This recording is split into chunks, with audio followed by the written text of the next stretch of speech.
All right, this is 2004 Ford F150 5.4 Triton, or Lariat, Triton V8, and I'm running lean on bank 1, lean on bank 2. So I pulled the intake off, gonna put new intake gaskets, because I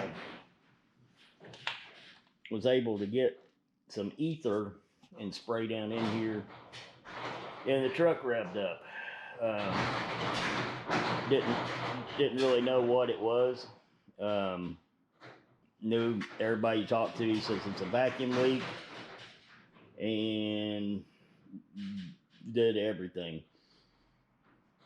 Now the lean on bank 1 and lean on bank 2, what it would do is when you're coming in and you're hitting your brakes and you're almost at a stop, it will die on you.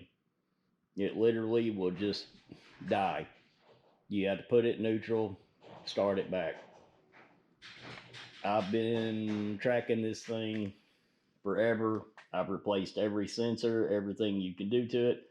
I am not a mechanic, but I found out exactly what it was once I took this thing apart.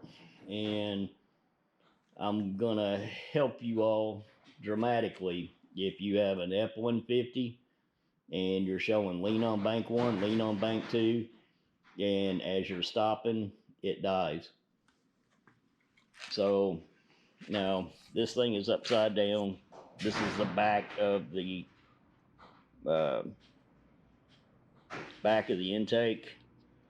On the passenger side, this port right here at the bottom, and you actually can get to this without taking this off.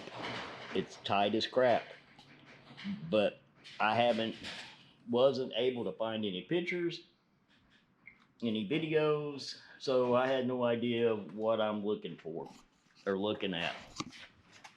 When I took this dang thing apart, and we got it all ready to go back now, but I'm gonna show you.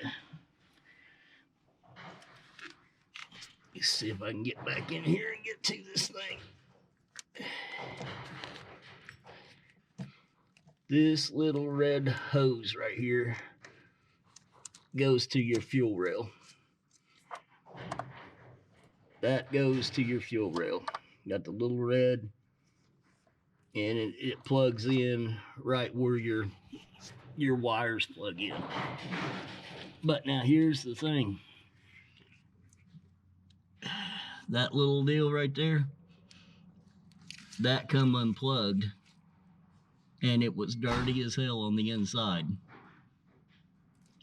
It hadn't been plugged up in a while, but that's my vacuum leak, and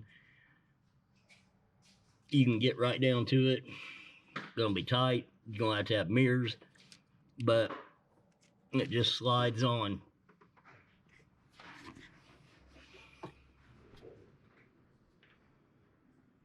And the other hose, it comes around through here, the red one, and then it connects right there.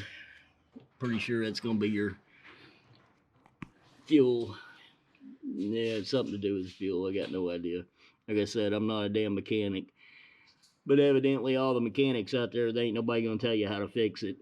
So I'm probably gonna shoot some video of trying to get this thing back in there. It is a royal pain in the ass. It took me a day to get it out, and we did it on New Year's Eve just because we kind of got off work and I didn't have to have my vehicle. And today is New Year's, and I'm not starting the year off with this sucker doing that thing again. We're either going to shoot it, put it out of its misery, or this is going to fix it.